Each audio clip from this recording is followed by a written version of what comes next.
Ini kalau kita nak faham ni, kita kena bandingkan dengan kita lah. Kita kena banding. Waalaikumsalam, siapa yang bagi salam? Terima kasih.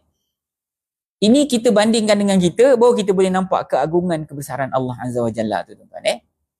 Allah ni, tuan-tuan, yang pertama dia maha bijaksana, yang kedua dia maha teliti, yang ketiga dia tahu, dia anticipate apa yang bakal terjadi.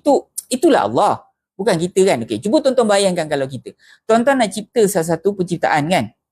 Bila tuan-tuan nak cipta sesuatu penciptaan, bila tuan-tuan dah siap tu, tuan-tuan akan test run, betul tak? Test run, try lah.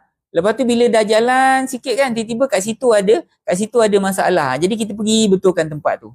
Untuk memastikan ciptaan kita ni berjalan dengan lancar kan. Lepas tu jalan lagi. Okey, yang tu dah tu, yang ini pula perlu diperbaiki. Jadi kita pun perbaiki benda ni, ambil masa perbaiki benda ni, atau kalau tak boleh masukkan yang baru ke, macam-macam lah benda, tuan-tuan. Kalau itu terlebih sikit dia punya ukuran, kita pendekkan, potongkan. Jadi kita ni manusia, kalau kita nak mulakan sesuatu, kita nak buat sesuatu, kita ni tak bolehlah benda tu siap aja dia jadi seperti mana yang kita nak. Betul tak?